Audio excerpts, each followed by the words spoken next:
गीता 18 के श्लोक नंबर 62 में भगवान स्वयं कह रहे हैं कि अर्जुन उस परमेश्वर की शरण में जा जिसकी कृपा से परम शांति व शाश्वत स्थान अर्थात सतलोक को प्राप्त होगा।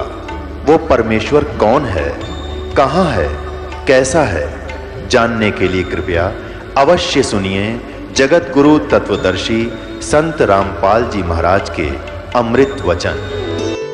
इसीलिए आपके अंदर अन्य व्यक्तियों से एक विशेष आपके विचार भी अच्छे होते हैं, आपका भाव भी ठीक होता है। भले ही आप कितनी बुराई कर रहे होते हो उस समय, लेकिन इस ज्ञान को सुनते ही बड़े बड़े शराबियों ने शराब त्याग दी, दुराचारियों ने दुराचार त्याग दिया, डाकुओं ने डाके डालने छोड़ दिए, चोरों ने चोरी छोड़ दी, रिश्वतखोरों ने रिश्वतखोरी छोड़ दी। तो वो पुण्यकर्मी प्राणी गलती से फंस गए उस विकारों में, तो वो मनुष्य जीवन से आए हुए तुरंत त्याग देते हैं।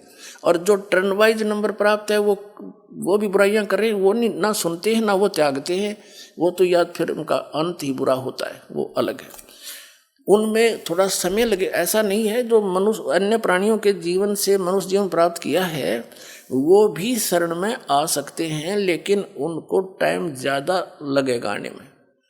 वो उस समय आएंगे जब परमात्मा का पूरा ज्ञान पूरी पृथ्वी पर फैल जाएगा, बच्चा बच्चा उनको समझाने लगेगा, तब धीरे धीरे उनके अंदर वो वस्तु घर उनका भी करेगी, ऐसी बात नहीं। लेकिन आप जी वो हैं जो यहाँ पहले आ रहे हो, कभी परमात्मा से बिछड़े हुए हो आप।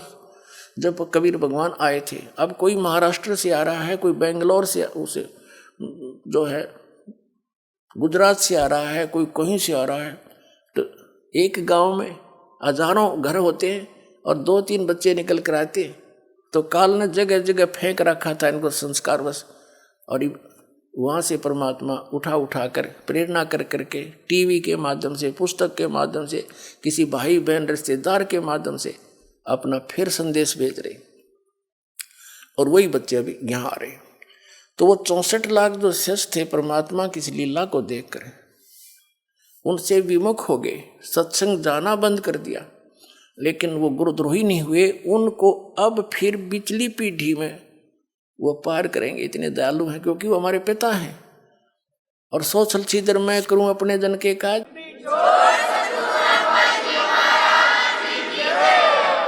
इन संतों ने सोचना पड़ेगा कि बाहर ने सिर पर धर के ले जाओगे, भगवान भी पटक दिया उन्होंने। अब इन संतों का भार इसी बात से मुक्त हो सकता है, इस दास के ज्ञान को समझें, और त्रुटि है तो दास को बताएं। कोई मैं गलत कह रहा हूं तो एक तो बोला कोई, सारे सांप सूंघ गया सबने, तो इसका मतलब ये हार तो चुके हैं।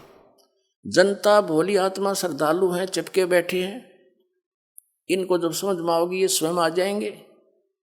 और जो ज़्यादा ही अच्छी आत्मा यानी ड्योटी है और विवेकहीन है, वो उनके पास रह जाएंगे। तो उन पर फिर भी भार रहेगा, क्योंकि उन्होंने तो मिसगाइड कर ही रखा है, उनकी आत्मा कह ही नहीं रही कि ये कल्याण करवा लें। तो उन सब का जो मिसगाइड किया हुआ, चाहे वो बेशक यहाँ आ जाए, फिर भी उन पर भार रहेगा, उन संतों पर जिन्होंने उनको पहले भ्रमित किया हुआ है। तो उनका एक ही तरीका है, वो स्वयं सबको कह दें, इस ज्ञान को समझें, वैसे नहीं खूब गहराई से जाने। वो भी भगवान के लिए निकले हैं, उनको भी परमात्मा चाहिए, मोक्ष उनको भी आवश्यकता है।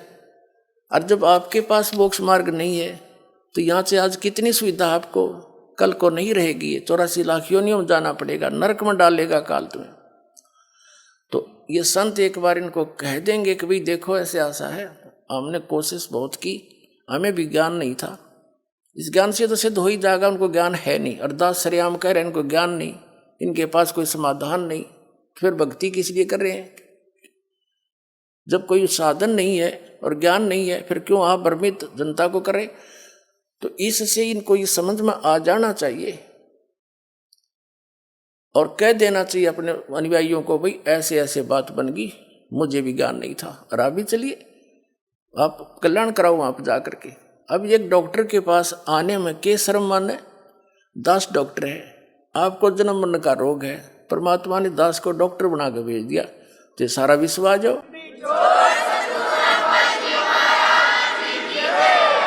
और इसमें बड़े छोटे वाली बात भी नहीं, कोई मान बढ़ाई वाली बात नहीं। दास एक डॉक्टर है, डॉक्टर को क्या भी मान है, उसका तो पैसा है, चाहे लाखों जितना भी वो डील कर सकता सबको कर सकता है। यहाँ तो आध्यात्मिक मार्ग में तो सारा विश्वास हो, ये तो शब्द की शक्ति तो सारे पार हो जाएंगे। और भक्ति करोगे, नियमित रहोगे, थोड़ी सी बात है। और परमात्मा का यथार्थ ज्ञानदास के पास है, संत भी आवे और वही चेले रहेंगे, वही आश्रम होंगे। भक्ति दास के अनुसार करनी पड़ेगी और अपना एक दास बनकर रहना पड़ेगा। संत महंत बनकर नहीं रह सकते, फिर तो आपके कर्म बिगड़े रह जाएंगे। बस इतनी सी बात है, कल्याण हो जाएगा सबका। तो वो भार मुक्त हो सकते हैं। जब परमात्मा होते हुए उन्होंने भी क्या बता रहे हैं, बड़ुआ बड़ुआ सब कहे कोई न जाने खोजे, दास गरीब कबीर करम ये बांटत सिर का बोझे। अपने सिर से बोझ उतार रहे हैं परमात्मा, फेंक रहे हैं नीचे, पटक रहे हैं।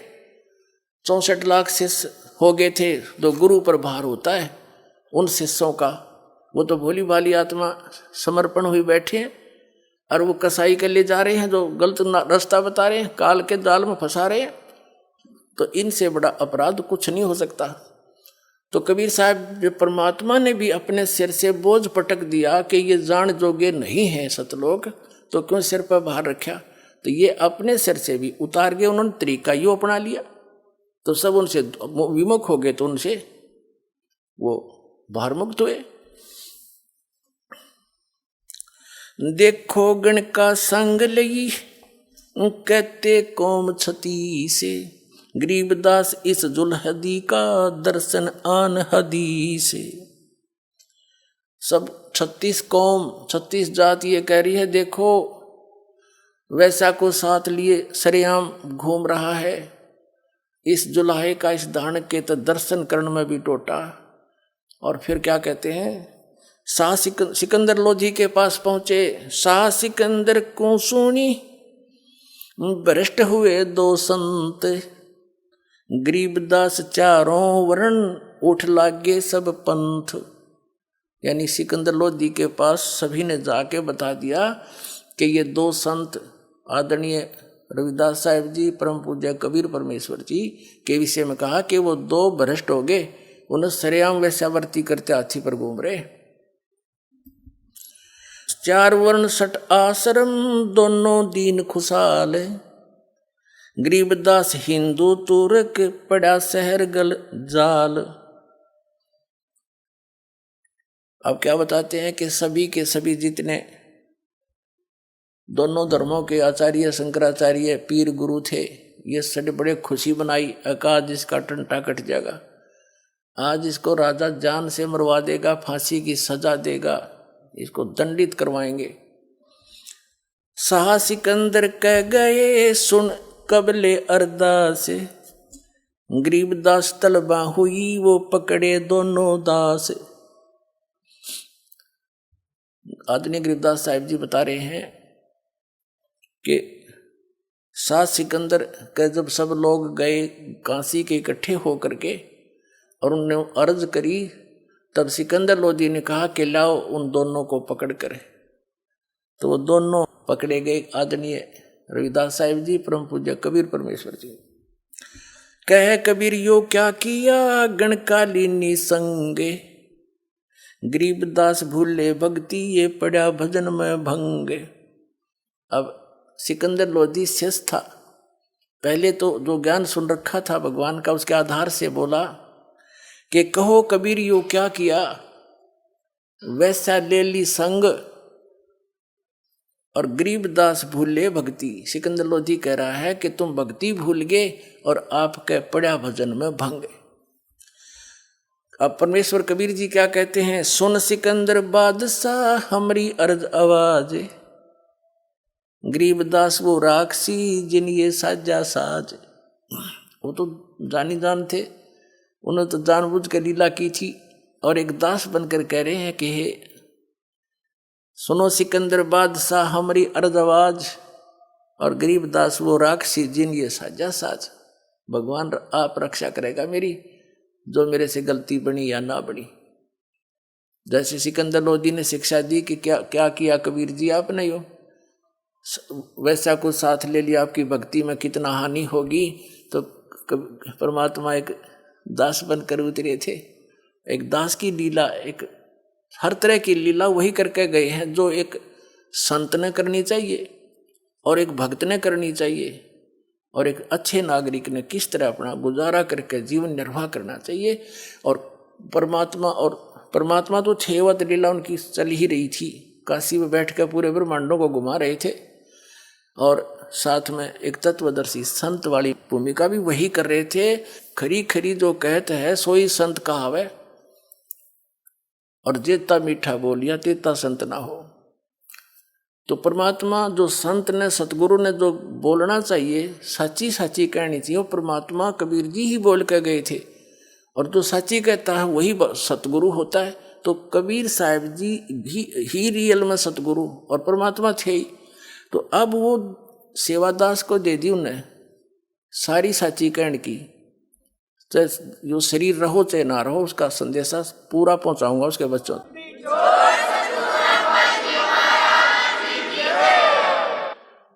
तो यहाँ परमात्मा खरी खरी कहा करते थे, सारी लीला वही कर रहे थे। और एक राजा के सामने नागरिक और दोषी कैसे बोलना चाहिए, ऐसे बोल रहे हैं। और उनकी दृष्टि में तो दोषी थे, लेकिन वो तो पूर्ण परमात्मा है, समर्थ है, निर्मल है, निर्दोष है। सुन सिकंदर बादशाह हमारी अर्ज आवाज। और कबीर साहब की तरफ से गरीबदास जी कह रहे हैं, गरीबदास वो राक्षसी जिन ये साजा साज, कि मेरा तो भगवान मेरी रक्षा करेगा, जो भी मेरे से हुई सो हुई। अब क्या बताते हैं, फिर क्या किया। जड़िया तोक जंजीर गल सहा सिकंदर आप, गरीबदास पद लीने है वो तारी अजप्पा जाप। अब कबीर साहब लीला कर रहे हैं, हमें बता रहे हैं, समझा रहे हैं कि कोई भी आपत्ति आप पर आ जावे, चाहे झूठी या सच्ची, किसी प्रकार से भी आप किसी कर्म से या वैसे किसी की गलती के कारण, तो उस समय परमात्मा के इस अजप्पा जाप जो नाम आपको दे रखा है, इसमें लौ लगा लेना। फिर जो भी होगा परमात्मा आधार से ही होगा, उसमें अन्य किसी का चिंतन नहीं करे। कोई भी आपत्ति के समय अपने मालिक के उस नाम का स्मरण करे जो आपको प्राप्त है। क्या बता रहे हैं, जड़िया तोक जंजीर गल साहा सिकंदर आप, गरीबदास पद लीने है ये तारी अजप्पा जाप। हाथों जड़ी हथकड़ी पग बेड़ी पैराए, गरीबदास बीच गंग में तांजी दीना छटकाए। गंगा के बीच में हथकड़ी बेड़ी लाके उसमें डाल दिया। जड़ गए तोक जंजीर सब, जड़ गए तोक जंजीर सब, लगे किनारे आए। गरीबदास देखे खलक सो काजी बादशाह। अब क्या हुआ, जब वो गंगा में पटका, उन्होंने हथकड़ी बेड़ी सारी जड़गी। कबीर साहब ऐसे बैठे हैं जल पर, जैसे थल पर बैठे होते हैं, नीचे से बड़ा वेग से लहरें जा रही हैं जल की, मालिक बैठे। फिर परमात्मा वापस आ गए किनारे पर। फिर उन्होंने सोचा ये तो ना मर रहा, अब इसका पत्थर बांधो और फिर दोबारा उसी में छोड़ के आओ।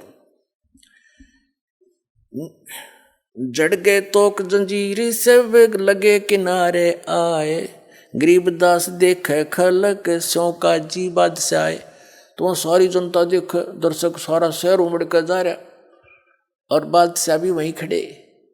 काजी और मुल्ला हमारे एक धर्मगुरु थे, वो सारे वहीं देखे तमाशा का काम होगा इसका, हमारा रोड़ा निकलेगा, हमारा कांटा निकलेगा आज। जो वो अज्ञानी समझ रहे थे भगवान को, जो उनका भी पिता उनको भी सतमार्ग दर्शन कर रहा था कि तुम भ्रमित हो रहे हो और इनको भी भ्रमित कर रहे हो, वो सभी देखने चले गए, आज युग खत्म हो जाएगा। नीचे नीचे गंगा जल ऊपर आसन थीर, गरीबदास डूबे नहीं वो बैठे अधर कबीर। कहते नीचे नीचे गंगा जल ऊपर ऊपर आसन थीर, यानी कति स्थिर खड़े बैठे आसन लाके। और गरीबदास जी बता रहे हैं कि सब नो कह रहे हैं डूबे नहीं बैठे अधर कबीर। यो अचरज कैसा भया ये देखें दोनों दीन। दोनों धर्मों के व्यक्ति वहां देख रहे हैं ये क्या, ये कैसा अचरज है, ये डूबा नहीं। गरीबदास का जी कह है ये बांध दिया जलसीन। अब ये तुक्के मारे काजी लोग ने कहा इसने इस जल को अपने मंत्र से बांध दिया इसलिए ना डूब रहा। तुम बांध लो ना, पढ़ो इसका माइक बजा के, है मूर्ख बनाओ दुनिया ने। गल में फांसी डारे करिए बांधो सिला सुधारे। क्या फैसला किया कि इसके गल फांसी लाओ, इसके गल में रस्सा बांध दो मजबूत सा, और इसके गले में भरा मोटा पत्थर बांध दो, यो डबो होगा इसने। गल में फांसी डारे करिए बांधो सिला सुधारे। अच्छी तरह बांध दो पत्थर सिला। गरीबदास यो जुल्ह दी जब डूबे गंगदारे। सिला दरी जब नाव में बांधी गले कबीरे। ओए होए पुण्यात्माओं, बालक नहीं है आज का मानव, बड़ा बुद्धिमान है। और हम क्या उद्देश्य लेकर जी रहे हैं? गरीबदास साहिब जी को परमात्मा ने ज्ञान दिया, उसमें क्या कह रहे हैं? बिन उपदेश अचंभ है क्यों जीवित है प्राण, और भक्ति बिना का ठोर है ये नर नहीं पाषाण। उदय अस्त का राज जीव को जय कोई दे, और लाख बधाई के करे जय नहीं नाम तेने। अब क्या बताना चाहते हैं कि ये जीव मनुष्य जीवन पा करके भक्ति नहीं कर रहे, उपदेश नहीं ले रखा, ये किस आधार से जीवित है, किसको आधार मानकर जिंदा है? अगर इस ज्ञान को सुनकर ये इधर नहीं आते हैं उपदेश लेने, तो ये आदमी नहीं, ये पत्थर जल हो गए। इनके पाप कर्मों के कारण इनके ऊपर पत्थर हो गए, ये पत्थर हो गए, इंसान नहीं है। तो इतना किस लिए जी रहे? हम इन कार और कोठियों को, बेटा और बेटियों को अपना मानकर जी रहे हैं। कल मृत्यु हो जाए आपकी, क्या उद्देश्य था ये? कल बच्चे आपके सामने मर सकते हैं, ऐसे गंदे लोग में हम रह रहे, क्या यही उद्देश्य फाइनल है? कहते इस भक्ति बिना कहाँ ठोर है, ये नर नहीं पाषाण। तो यहां क्या बताना चाहते हैं? अपने आत्मा परमात्मा हमारे लिए कितना दुख उठा रहे हैं। आप तो भांग पिए पड़े हो काल की। कबीर साहब कहते हैं, कबीर ये माया अटपटी और सब गट आण अड़ी, किस किस ने समझाऊं या कुआ भांग पड़ी। काल ने आपके अज्ञान की और यहाँ के झूठे लालच लोभ की, कोई ठीकार बंगले की, या एक ऐसा नशा चढ़ा रखा आपके इस माया का। कहते हैं कबीर साहब के, किस किस ने समझाओ या कुआ भांग पड़ी। 7 साल से जी रहे, और 1 मिनट में ना जाने भूकंप आ जा, क्षेत्र का क्षेत्र नाश हो जाता है, और 3-3 पीढ़ी के बनाए हुए मकान वहीं पर उनके नीचे दब कर मर जाते हैं, और फिर बाकी बचे फिर भी कुशल खा कुशल है। यहाँ पर कबीर साहब कहते हैं, झूठे सुख को सुख कहे ये मान रहा मनमोद, ये सकल जबी ना काल का कुछ मुख में कुछ गोद। तो वो परमात्मा आपके लिए कितना भटक रहे हैं, उनका क्या उद्देश्य था ये आने का? इसे श्लोक न छोड़ के वहां सारा सुख है, क्योंकि हम उसके बच्चे हैं, हमारे से गलती बन गई, बहुत भयंकर भूल बनी हुई है, और जिस कारण से हम यहाँ आगे उस मालिक ने छोड़ के इस काल के साथ में, इस विलियन के साथ आगे, हम इसको अच्छा आदमी मान के, और इसने हमारा केस हांग काट रखा। किसी का बेटा मर गया, किसी बेटी मर गई, कोई कैंसर से पीड़ित, किसी टांग कट गई, किसी बाजू कट गई है, कोई किसी कीड़े पड़े हुए हैं, कोई 84 लाख योनियों में कुत्ते गधे सुअर बनकर हम कष्ट उठा रहे हैं, और फिर भी शांत है, क्योंकि हमें ज्ञान नहीं। जो ज्ञान वो देने आते थे वो आप तक पहुँच नहीं दिया हमारे ही भाई बहनों ने, ये नकली गुरु और संतों ने, क्योंकि ये माया के भूखे हैं, ये महिमा की भूख है इन लोगों को। अभी न भी आँख खोलनी पड़ेगी, परमात्मा के इस प्रयत्न को सफल होने दो, और तुम भी समझो, और इन बच्चों को भी समझने दो, उस भगवान के बच्चों को कितने युगों से दुख पा रहे। अब ये समय है, अब 1000 वर्ष के लगभग ये समय ऐसा ही चलेगा। इसमें जो निकल गए, और रह गए फिर वही नौबिरान बैठी। कबीर साहब ने फिक्स कर रखा था, 5500 वर्ष जब कलयुग बीत जाएगा, उसके बाद पूरे विश्व में एक ही ज्ञान रहेगा, और सभी नाम लेंगे। वैसे ये तो होगा ही होगा जो भगवान ने बोल रखा है। तो इन संतों के ऊपर ये रहम हो जाएगा, ये इस पाप से बच जाएंगे जो इनका मिसगाइड करने का भार ने सिर पर रखा है। नींद ने तो आना ही पड़ेगा, सब यहीं आएंगे, उन पर भार न्यों का न्यों रह जाएगा। ये शब्द बोले बिना इन्हें बोलना पड़ेगा।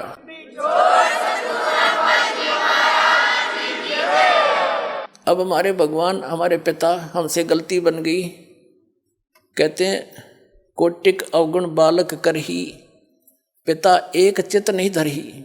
हमने उनको पीटा, उनको बड़ुआ कहा, उस पर तोप के गोले चलाए, पत्थर मारे। वो भी तो सारे उसी के बच्चे थे जो हिंदू और मुसलमान वहाँ खड़े थे। अब काल ने हमारे को डिवाइड करके एक दूसरे का दुश्मन बना रखा है ताकि ये भगवान के निकट ना चले जाएं, अपनी अपनी साधनाओं को उत्तम मानकर एक दूसरे के साथ मत्था पचाई करते रहें और भूल जाए भगवान को। तो पुण्यात्माओं, आज का मानव बालक नहीं है। परमात्मा ने शिक्षा इसीलिए दी है तो भगवान पहचान सको आप, न इसकी कति आवश्यकता नहीं है। इसने बेईमान बना दिए हम और बकवादी बना दिए। आप देखो इन बड़े बड़े शहरों में नौकरियाँ उच्च घराना की लड़की हैं, वह नंगी ना ढकी ऐसे सरेआम घूमती हैं। तो यही विकास है क्या? गिरावट है ये मानव की। अज्ञानता के कारण हम उनको अच्छे पढ़े लिखा, ये तो एजुकेटेड सोसाइटी है, खाक एजुकेटेड है, जो इसे बेहुदे ढंग से बूढ़े लाल उठ करके हैं और पता नहीं कैसे घूमती हैं, क्लबों में जाते हैं, शराब पीने लगी लड़कियां। तो इस शिक्षा ने ये दिया हमारे को, नाचना गाना ये टेलीविजनों के माध्यम से सारी कोरी बकवाद भरी जा रही है। अब इसको समाप्त किया जाएगा इस ज्ञान से। इन टीवियों के ऊपर एक दिन वो आएगा, पूरा सत्संग मालिक का चला करेगा, ये बकवाद बंद हो जाएंगी। वो दिन दूर नहीं है, छक लिया हम इसको सुन सुनकर। ये कोई काम है? बेटी नाच रही है, बाप नाच रहा है, डीजे बाज रहा है। ये तो बेहुदे लोग करा करते, जो सरेआम करते उसका बकल तार दिया करते थे। ऐसे धार्मिक व्यक्ति थे, अच्छे इज्जत वाले। अरे भी इसने बोर मानने हैं, शाबाशी मानते हैं। तो ये किसने दिया? इस शिक्षा नारी टीवी ने दिया हमारे को।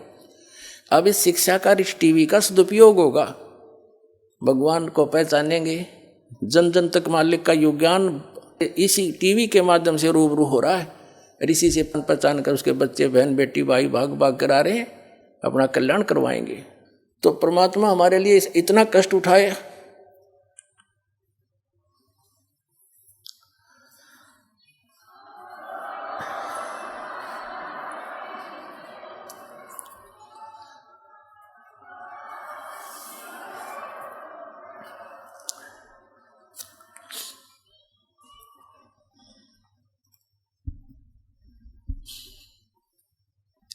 और हम उनको पहचान नहीं रहे हैं, ये हमारी बहुत बड़ी भूल है। इस भूल को अब समाप्त करो।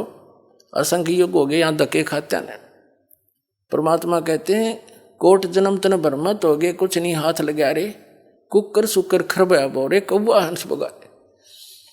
अपने आत्माओं, जिसको नशा हो वह व्यक्ति चाहे जून के महीने में पंजाब राजस्थान हरियाणा यूपी के क्षेत्र में और बाहर पड़ा हो, पसीने में पसीना हो रहा हो, रेत उसका लगा हुआ हो, उसको कोई कहे भाई तू बहुत दुखी है, उठ ले यहाँ से, चल तुझे छाया में बैठाता हूँ, और वो कहता जोड़ दे मौज हो रही है। तो आज हम इस स्थिति में है, इस गंदे लोक के सुख को हम सुख मान रहे हैं, हम शराबी की तरह पड़े इसके अंदर। और जब यह भांग उतर जाएगी आपकी, या शराब उतर जाएगी इस तत्व ज्ञान से, आपको नरक दिखाई देगा सतलोक की तुलना में। क्योंकि अभी हमें ज्ञान ठीक नहीं मिला। सतलोक में कहते हैं प्रकाश ही प्रकाश है, आत्मा उसमें जाकर मिल जाती है जैसे बूंद समंदर में। और कुछ लोग प्रकाश ही प्रकाश है, वो अमरलोक है और वो सतपुरुष है, और उसमें बिंदु की तरह आत्मा भटकती है। ये कोई ज्ञान है? क्या रुचि बनेगी वहाँ जाने की? और जिन महापुरुषों ने परमात्मा को देखा, अपने गवाह बना के मालिक ने वापस छोड़ा, उन्होंने सारी स्थिति बताई है। वहाँ ऐसा ही सृष्टि है, वो शरीर ऐसा नहीं है, वो बगैर नाड़ी तंत्र का शरीर है, उसमें वृद्ध अवस्था नहीं होती। वहाँ सतलोक एक पृथ्वी है, सफ़ेद उसका कलर है, जैसे रेई देखी हो आपने, उसमें सफ़ेद मिट्टी हो जाती है। तो वो परमात्मा की वहाँ सफ़ेद मिट्टी है, लेकिन वो रेही नहीं, गजब की बहुत ज़्यादा चमकीली है। जैसे बालू रेत है कि किसी तरह का, इस तरह की वह पृथ्वी अलग है, सफ़ेद है, चमकदार है। और वहाँ पर सब सृष्टि है, बाग बगीचे हैं, हीरे पन्नों के वहाँ पहाड़ हैं, यहाँ तो पत्थरों के पहाड़ हैं। और गंगा जैसी दरिया वहाँ पर हजारों बह रही है, वो जल कभी खराब नहीं होता। इस गंदे लोक में ये गंगा दरिया का जल यही खराब नहीं होता। ये एक सैंपल दे रखा परमात्मा ने, अपने सतलोक से भेज रखी है या, और वो आपके लिए कि विश्वास हो जाए कि वहाँ ऐसे मटेरियल है, वहाँ ऐसे पदार्थ हैं, कभी नष्ट नहीं होते। तो उसको छोड़कर तुम यहाँ आ गए, उस सुख को देखकर ही हम उसको परिचित होकर वहाँ रुचि बनेगी। अब जैसे किसी का गांव में छोटा सा प्लाट हो और उसने चंडीगढ़ के में को प्लाट बता दे कि वहाँ ऐसा चल में तुझे इस तरह मिलता है, ये फार्म भर दे, कौन ना भरेगा, क्योंकि वो देख चुका है। तो मिनट में भरे, फटाफट जा बैठे उठे छोड़ के उस गाँव वाले छोटे से घर ने। तो ऐसे ही जब आपको इतना ही विश्वास दास दिला देगा कि सचमुच वो ऐसा है, तो आपकी अपने आप रुचि बनेगी। या तो आपका रहना नहीं, चाहे करोड़पति है, चाहे 20 कोठी बना रहा है, 1 मिनट में मृत्यु होगी, कुत्ता बनकर उस कोठी के बाहर बैठा पाओगा। तो यह अपनी कैसे हुई, ये तो मूर्ख बना रखे अपने को। तो ये आपका विश्वास होगा इस बात का। तो भगवान हमारे लिए भटक रहे हैं, क्या क्या कष्ट उठा रहे हैं, और हम फिर भी आंखें नहीं खोल रहे। तो अब जागना पड़ेगा अपने, बहुत समय हो गया इसकी काल की भूल भुलैया में।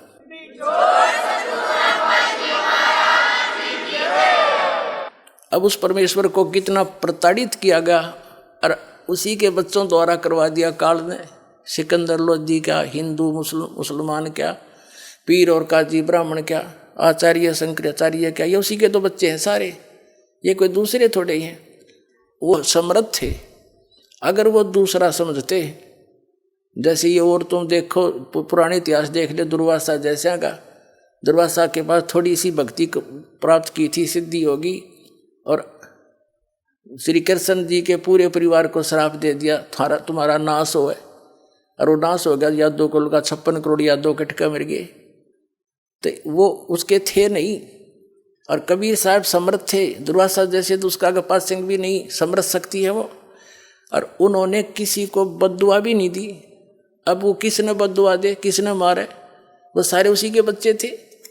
अब जिस पिता ने यूँ मालूम है कि मेरे बालक है शराब पी कर चाहे लठ मार रहा है पिता के, वो अपना न सोचेगा, इसका उतरेगी जब समझेगा, मैंने पहचान लेगा। तो अब ये तो हम ऐसे थे, इस काल ने ऐसे बना दिए। और परमेश्वर कबीर जी ने किसी को बद्दुआ नहीं दी, ना तो वो सारा 1 मिनट में नामो निशान नहीं पाता उनका, क्योंकि वो किसको शराप दे और किसको बद्दुआ दे। अपने बालकों को कभी बद्दुआ दी नहीं जा सकती माता पिता पे, ये सत्य मान लो। चाहे ऊपर ले मन तक गाड़ी भी दे दे कोई, लेकिन जब दुखी होगा, जब रोना आया करे उसने। तो ऐसे ही उन्हें हमारे दुख का पता है कि भांग पी कर मेरा पीछे पड़ रहे हैं, और अपनी समर्थता दिखानी थी। भगवान अगर आम व्यक्ति होता, संत होता, तो मर जाता दरिया में इतना कुछ करने के बाद, और फिर भी न्यो के न्यो रहे, और फिर भी आंख ना खुली। मरा नहीं, सारे तो अटकल अपना ली सारे तरीके, तो फिर भी ना मानना। यो दानक दुल्हा भगवान है, क्योंकि दुल्हा उसमें था ना, गरीब था। और ये राजा होता, राम कृष्ण ने रापा मान लिए, 5-4 घट दिए, 2-4 मार दिए। अरे आपा भगवान से दोगे, ये तो 2 लठ मार के कोई किसान बना लिया। यहाँ के तो नियम यहाँ पर है। और ऐसे भगवान सिद्ध होना, ये है समर्थता का खेल। देखियो कबीर साहब को परमात्मा सिद्ध करना, क्योंकि परमात्मा थे ही। अबदास को वो पर दया बख्शी, वो अपनी सारे लक्षण बताए। आज के ज़माने में कबीर साहब को परमात्मा सिद्ध करना बालकों का खेल नहीं, और यूँ ही हो गया, क्योंकि समर्थ थे, सच्चाई थी।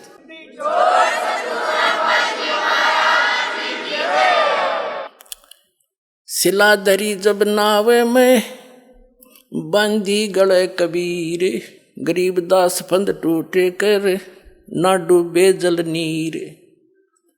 परमात्मा के गले में पत्थर बांध दिया, और वो जब गंगा में डाले तो वो पत्थर टूट गया गले से। मालिक बैठ के नो जल के ऊपर दोबारा, और वो पत्थर जो था वहाँ से चलकर समुद्र इसको ऊपर जल के ऊपर से चलकर वो पत्थर की शिला जहाँ सिकंदर लोधी खड़ा था उसकी तरफ आई, नोक काट ठानती जैसे नौका चला कर जंजन वाली, और आके उसके धड़ाम देसी लगी किनारे पे। सिकंदर 10 कदम पीछे गया और फिर भी ना समझ में आई, पत्थर तिरका आवे और भगवान ये डूबे नहीं तो और क्या क्या जुल्म किया इन्होंने। शिला चली सा और को देखत का ख्याल, गरीबदास कबीर का आसन अदर हमाल। मालिक तो दरिया पर बैठे हैं जल के ऊपर, और वो पत्थर जो गढ़ में बांध रखा था वो टूट कर मालिक के गल से और पानी के ऊपर से सिकंदर लोधी सा की ओर भागी आई। फिर कहते हैं गुस्से में आकर बोले तीर मारो, बाण गोली मारो इसके। तीर बाण गोली चला ये तोप रख लो सोरे, तोप गरीबदास उस जुल्हदी के एक गई नहीं और। होए होए, जिसको तुम जुलाहा कहते हो, जिसको आप एक कवि मानकर उसकी फाइल को बंद किए बैठे हो, उसकी महिमा आदरणीय गरीबदास साहिब जी आंखों देखी और उनके द्वारा प्राप्त दृष्टि से तुलसीदास जी की तरह यथार्थ करे। कहते हैं तीर बाण गोली चलाएं और तोप रख लो शोर, गरीबदास उस जुल्हदी के यानी उस दानक के जुल्हे के एक गई नहीं और, उसकी ओर एक भी नहीं गई गोली। उड़े फिस इधर फिर आकाश में हो जा, खूब निशाना सान नौकर दिनू जा। अब क्या बताते हैं, अदर धार गोले बह ये जल के बीच गबाक, गरीबदास उस जुल्हदी पर शस्त्र छूट लाख, यानी लाखों लोग, सेना भी आ गिर, सब पुलिस भी आ गिर, आम व्यक्ति भी जो दुश्मन थे वो ले आए, तीर का काट के कोई गोली मारे। अधर जैसे तोप रख ले सब चले ये तीर बाण कमाने, गरीबदास उस जुल्हदी पर वह जुल्हदी जल पर रहे अमान, अधर धार अपार गति ही जल पर लगी समाध, गरीबदास निज ब्रह्म पद ये खेले आद अनाद, जुल्म हुआ डूबा नहीं ये शस्त्र लगे न बाण, गरीबदास अब कौन गति कैसे लीजे प्राण, लगी समाधि अगाध में बिचरे काशी गंगे, गरीबदास की लोल सरिये छू है चरण तरंगे, चार पहर गोले बगे ये दमकी मुल्क मदान, गरीबदास पोखर सूखे वो रहे कबीर अमान। कितनी प्यारी व्याख्या की है कि 4 पहर तक, 8 पहर का दिन रात होता है, 4 पहर माने 12 घंटे तक उस परमात्मा पर पत्थर तीर और गोले तोप के ये मारे गए, और परमात्मा बैठे गंगा के बीच में, दरिया के बीच में, जल के ऊपर जैसे थल पर बैठा करे। अब वहां उसने मारने कौन जा, तो वहीं से तोप और तीर किसी न किसी तरह अंड करो इसका। तो क्या क्या बताते हैं गरीबदास साहिब जी कि तीर बाण गोली चले तोप रह किलो सोरे, दुम हो रही दुम चारों तरफ से बंदूकों की तोपों की, गरीबदास उस जुल्हदी के एक गई नी और, उन परमात्मा उस यानी जिसको तुम एक दानक कह के बोल रहे हो, जुल्हा कह के, उसकी तरफ एक भी गोली तीर और तोप का गोला नहीं गया। कितनी सिंपल लैंग्वेज में कहा है, जैसे हम बालक थे छोटे छोटे, आम कहावत हमारे हरियाणा के अंदर, हम पत्थर जैसे कोई डला मारते थे ना पानी में, तो उसकी आवाज होती थी गभाक, तेनों क्या करते ले जल में पड़ा गभाक देसी बोला। तो यहाँ उसी लैंग्वेज का प्रयोग कर रहे हैं। क्या बताते हैं, अधरधार गोले बहे, यानी अधरधार वन ऊपर के गोले तोप के या तो दूर जा पड़े पोखरों में तालाबों में, वह सूख गए सारे, और या वहीं पर उनके आसपास ही तोपों के आसपास 10, 20, 50, 100 फुट पे जाके, और जल एकदम ऐसे गिर जा गबक, जैसे बोलता है ना गिरते हुए गोला गबहाक डले बोलते हैं। तो क्या बताते हैं, सिंपल लैंग्वेज में गरीबदास जी बता रहे हैं, अधरधार गोले बहे कुछ जल के बीच गबाक, यानी उड़े पड़ जा गबक दे ही आगे नहीं जा परमात्मा तक। गरीबदास उस जुल्हदी पर शस्त्र छूटे लाख, उस दुल्हाए पर उस परम पिता पर लाखों शस्त्र छोड़ रहे लोग इधर उधर थे। तोप रैकले सब चले ये तीर बाण कमाने, गरीबदास वह जुल्हदी जल पर बैठे अमाने। वो जिसको तुम दुल्हा कहते हो वो भगवान कबीर जी, और निश्चिंत बैठे हैं। अमान माने निश्चिंत, जल के ऊपर जैसे थल पर बैठते, और तीर सब कुछ चल लिए, तोप भी चल लिए। अधरधार अपार गति ही जल पर लगी समाधि, गरीबदास निज ब्रह्म पद ये खेलने आदि अनादि। ये निज ब्रह्म पद, ये पूर्ण परमात्मा है, ये सदा ऐसे ही आकर लीला करते हैं पर हम पहचान नहीं पाते इनको। जो वो लोग खड़े खड़े क्या कह रहे हैं सभी दर्शक, और वो हमारे हम ही होंगे उनमें, हम भी तो इसे नालायक है, गलत चीज को जल्दी ग्रहण कर लेते हैं। कहते हैं जुल्म हुआ डूबे नहीं शस्त्र लगे न बाण, गरीबदास इब कौन गति कैसे लीजे प्राण। सारे थक लिए जब नौके के ऊपर कैसे मारे इसको, सारा कुछ करके देख लिया, इसके प्राण कैसे अंत करें। जुल्म हुआ डूबे नहीं, वो नौके जुल्म हो गया तो डूबता भी को नहीं, अन्ना मरता। अब इसको कैसे मारें, कैसे प्राण लेवें इसके। जुल्म हुआ डूबे नहीं कोई शस्त्र लगे न बाण, ना कोई शस्त्र लगता इसके, ना कोई बाण लग रहा। तो गरीबदास इब कौन गति और कैसे लेवें प्राण, लगी समाध अगाध में वो बेचरे काशी गंगे, गरीबदास के लोले सर ये छू है चरण तरंगे। परमात्मा बैठे हैं और गंगा की तरंगे लहरें परमात्मा के चरणों को छू छू कर चल रही है, और वो परमात्मा ऊपर बैठे जल के ऊपर। चार पैर गोले बगे, चार पैर तो कहते गोले दागे इन्होंने तोब के। चार पैर गोले बगे ये धमकी मुल्क मैदान, आस पास भी नहीं सबके में दहल गया। और गरीबदास पोखर सूखे वो रहे कबीर अमान, आसपास के कहते हैं जोड़ भी सूख गए जहाँ गोले पड़े थे जा जाके। अब दयालु परमात्मा, और कितने पड़ा हो तो कोई घर न फूक देते या कोई जीव और मार देते।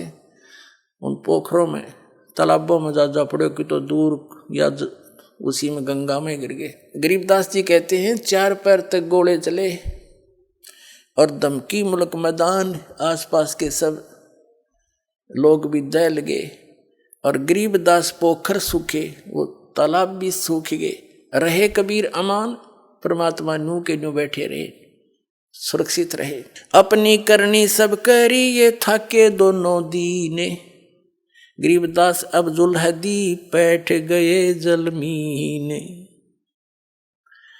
अब परमात्मा ने सोचा ये सारी 12 घंटे हो गए, ना खाना खा रखा है, ना ये पानी पी रहे ढंग से, इन मूर्खों के बकाए हुए सारे बच्चे दुखी हो रहे हैं। अब ये मार नहीं सके, सारे चिंतित भी हो रहे कुकुर मारे।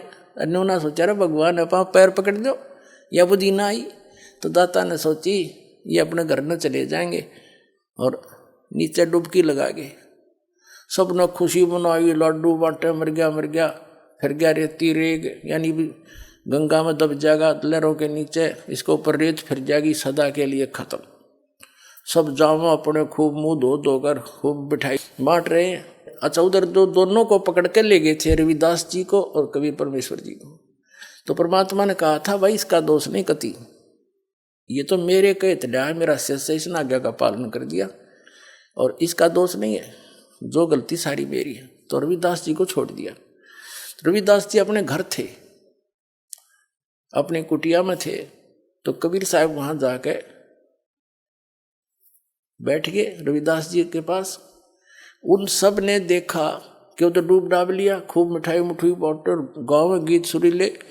फिर उनके मन में आया कि रविदास जी का करते हुए भगवान आ रहा है, चलो अब उसको पूछते तेरा भगवान कहाँ है। तो उसके पास गए, सारे इकट्ठे होकर पूरा ग्रुप का ग्रुप, टोल का टोल, झुंड का जुलूस का जुलूस। और जाके कहने लगे रविदास, कहाँ जी, बाहर खड़े हुए आकर, हाँ जी कैसे आए, कि कहाँ तेरा भगवान, उसको फिर गई उसके ऊपर रेत। और रविदास जी बोले किसके विषय बोल रहे हो आप, कि तेरे कबीर के बारे में। क्या हो गया उनको, कि वो डूब गए जल में, दरिया में। रविदास जी कहते हैं आ जाओ, ये बैठे, देख ये मेरे भगवान ये बैठे। उन्होंने देखा झांक झांक सारे, वो फिर चिंगर गए, फिर गए सिकंदर के पास, जो तो डूबा नहीं, हो तो जादू जंतर जानता है, वहां छुप कर बैठ गया है। फिर पकड़ ले आए, खूनी हाथी से मरवाओ इसको अपने सामने, जब विश्वास होगा हमारे।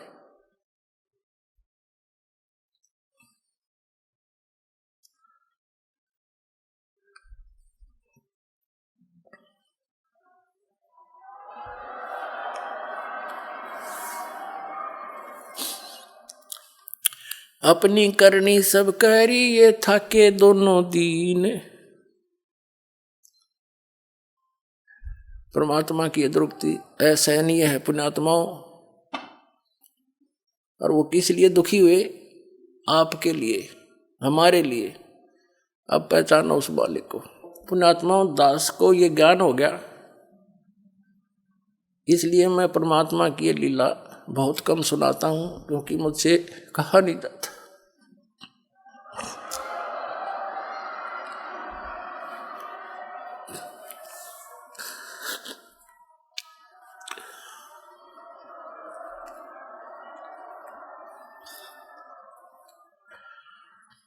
अपनी करनी सब करी, थाके दोनों दीन।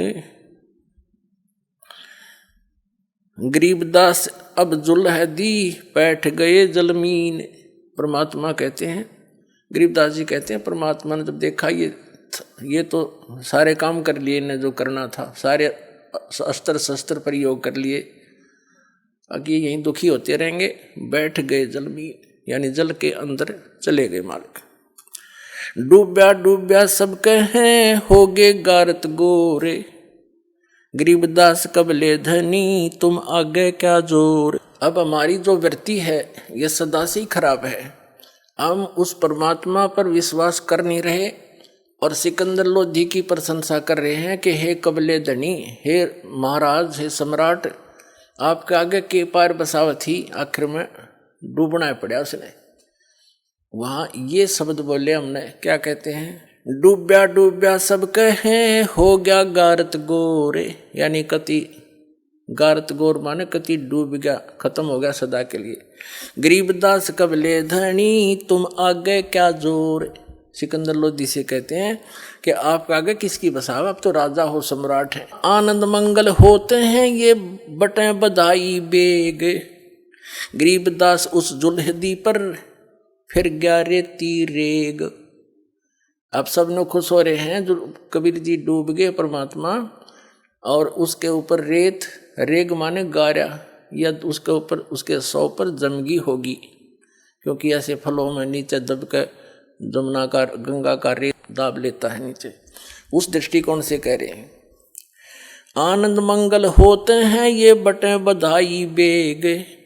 गरीबदास उस जुल्हदी पर, यानी जुल्हे पर फिर गया रेती रेग, या उनकी सोच थी। अस्थि घोड़े चढ़त हैं ये पान मिठाई चीर। गरीबदास काशी खुशी, वो डूब गए गंग कबीर। सब खुशी मना रहे हैं, हाथी पर चढ़ का बैंड बाजा बजा रहे कि डूब गया गंगा में कबीर। जाओ घर रैदास के हिलकारे हजूर। गरीबदास खुशियां कहियो नहीं कसूर। कहते हैं जाओ रविदास के संदेशा दे दो। सब गए टोल के इकट्ठे हो गए।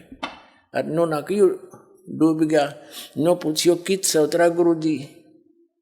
आइए अब हम उन श्रद्धालुओं के अनुभव जानते हैं जो जगत गुरु तत्वदर्शी संत रामपाल जी महाराज जी से दीक्षा प्राप्त कर चुके हैं तथा उनके द्वारा बताए गए भक्ति मार्ग पर चल रहे हैं। नमस्कार जी। नमस्कार जी।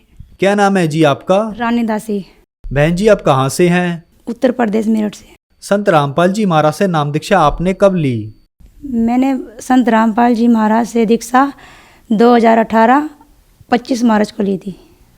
संत रामपाल जी महाराज से नाम दीक्षा लेने से पहले क्या आप कोई भक्ति साधना भी करती थी?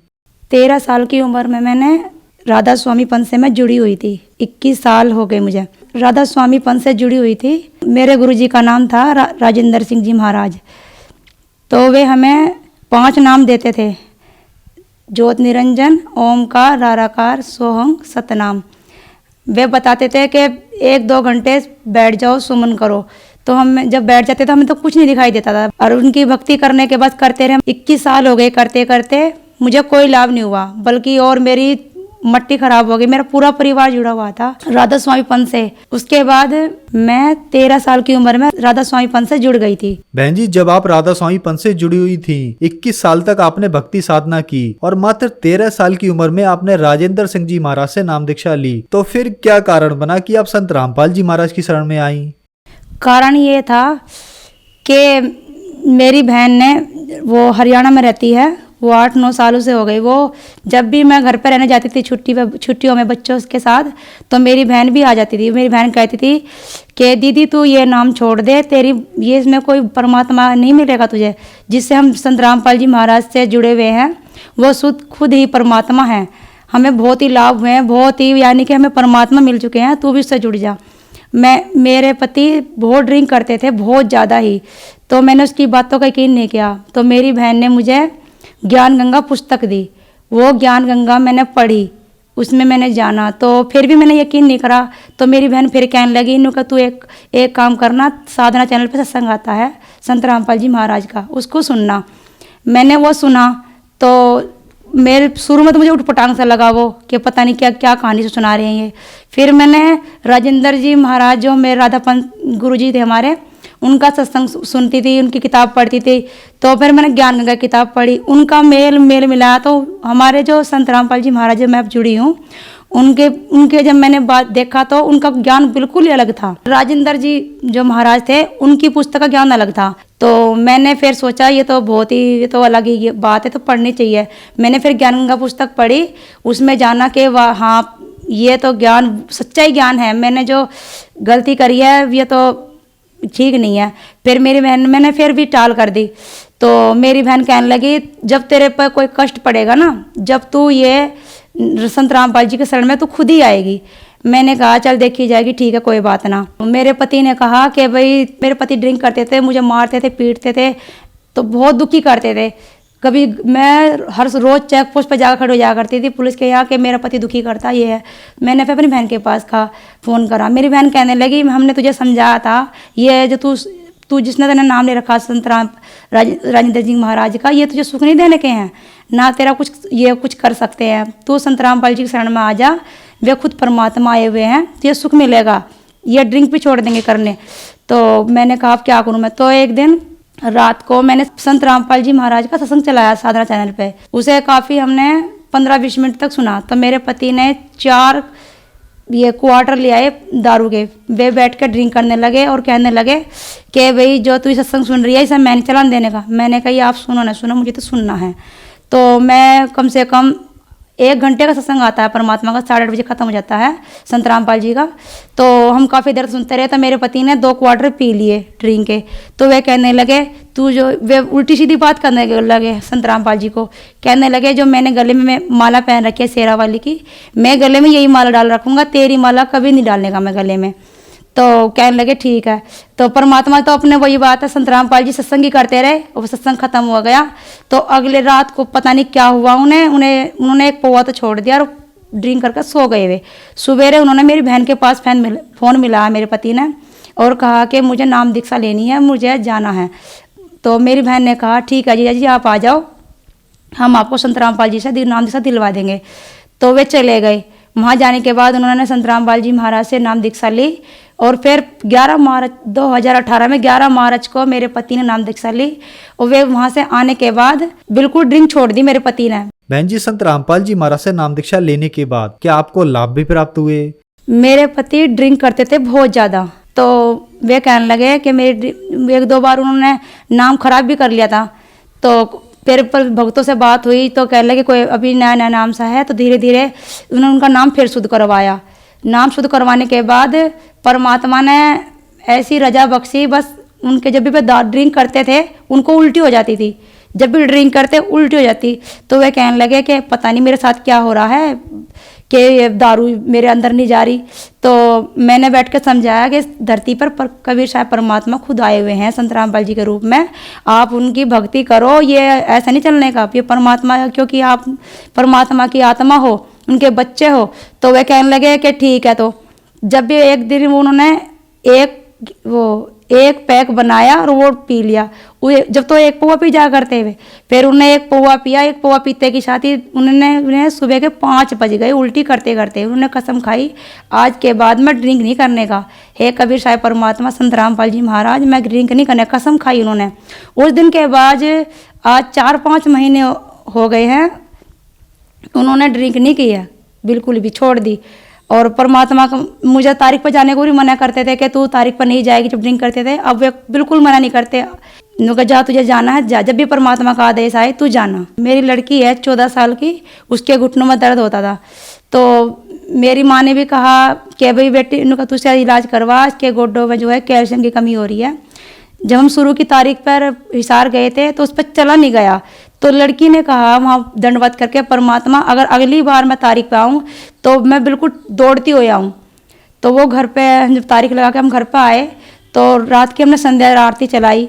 संध्या आरती चलाई तो जब सब हम परमात्मा की संध्या आरती में बैठे हुए थे तो लड़की किताब पढ़ते पढ़ते किताब की संध्या आरती में खो गई बिल्कुल, और आंखों से आंसू आने लगे।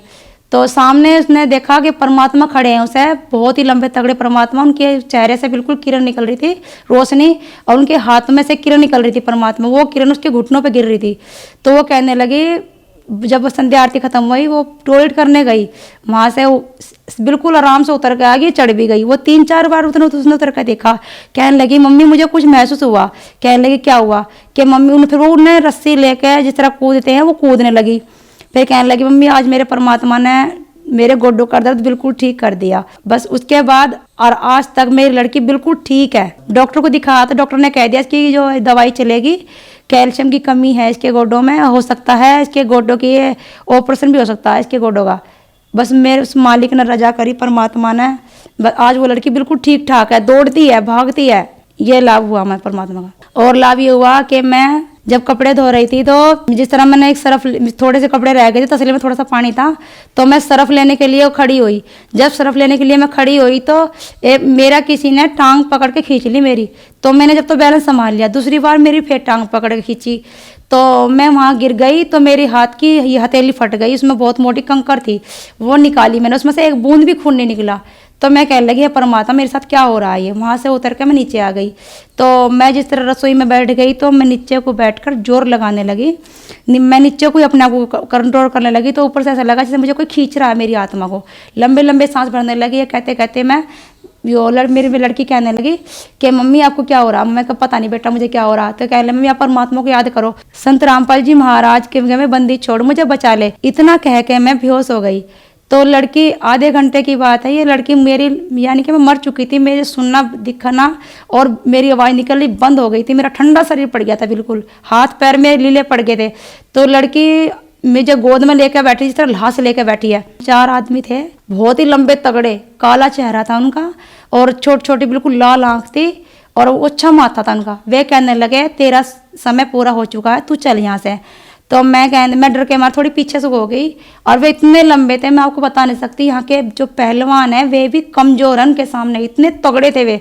तो वे कहने लगे कि तेरा समय पूरा हो गया, तू चल यहाँ से। मैं कहने लगी मैं तो नहीं जाने की, मुझे तो मेरे संत रामपाल जी ही लेने आएंगे मुझे। इतना कहते के साथ ही सफेद कुर्ते पजामे में, काली जैकेट में मेरे संत रामपाल जी महाराज आ गए। उन्होंने इस तरह मेरे कंधे पर हाथ रखा और कहा कि आप इसे कहाँ लेकर जा रहे हो तुम इसे। वे कहने लगे इसका समय पूरा हो गया है, अभी ये जाएगी। संत रामपाल जी हमारे गुरुजी परमात्मा ने कहा कि ये यहाँ से नहीं जाएगी, इसका जो तुम्हारा जो संस्कार था वो खत्म हो चुका है। बंदी छोड़ कबीर साहब परमात्मा ने इन्हें अपने कोटे से जीवन दान दिया है, अब तुम इन्हें कुछ नहीं कहोगे। वे उन्होंने हाथ जोड़ के वे वहाँ से गायब हो गए। फिर परमात्मा मुझे ऊपर ले गए बादलों में को बहुत ऊपर आसमान में ले गए मुझे। वहाँ इतना सुंदर नज़ारा था परमात्मा, बहुत लंबी लंबी आत्मा थी, इतनी लंबी आत्मा थी मैं आपको बता नहीं सकती, इतनी सुंदर सुंदर पतली पतली बहुत लंबे लंबे बाल थे। उनके चेहरे में से हाथों में से भी किरणें निकल रही थी। और एक गेट था बहुत ही बड़ा, वो गेट, उस गेट में से भी किरणें निकल रही थी। संत रामपाल जी महाराज के हाथ पैरों में चेहरे में से भी किरणें निकल रही थी। तो वहाँ पे एक बहुत बड़ा गोदाम सा था, उसमें सब तरह की मिठाई थी, बहुत सारी मिठाई थी सफ़ेद रंग की।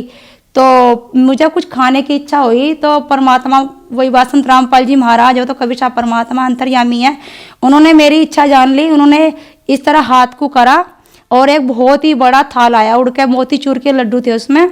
तो उसमें इतने मोटे मोटे लड्डू थे, यहाँ के लड्डू भी कुछ बता नहीं सकती मैं।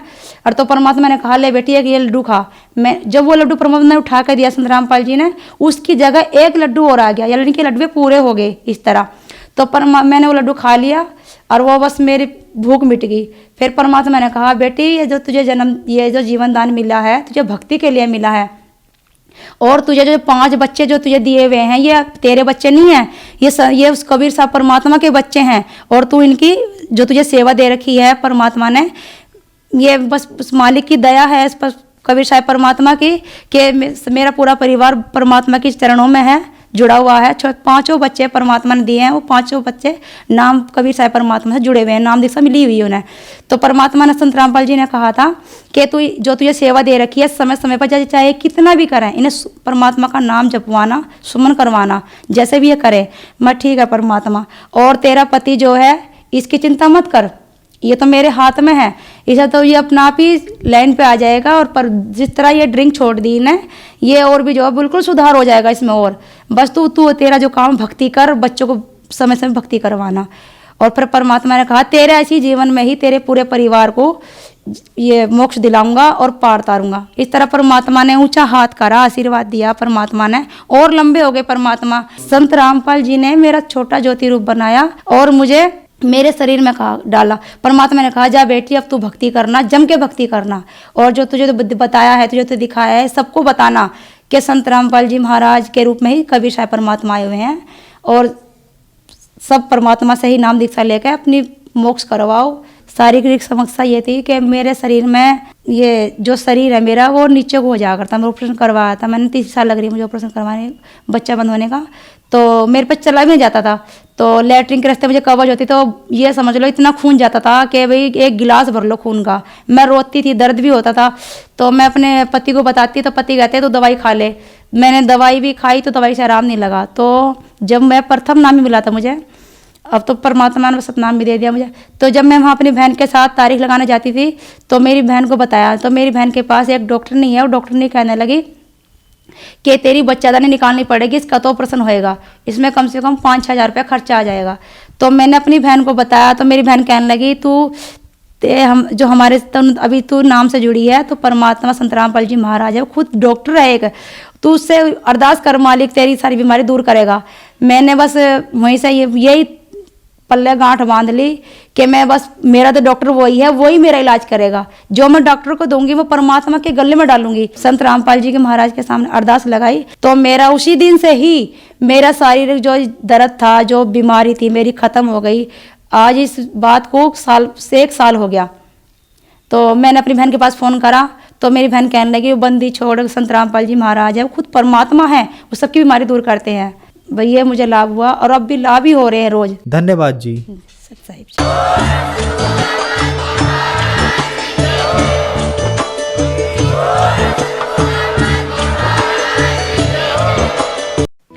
आप सुन रहे थे जगत गुरु तत्वदर्शी संत रामपाल जी महाराज के मंगल प्रवचन।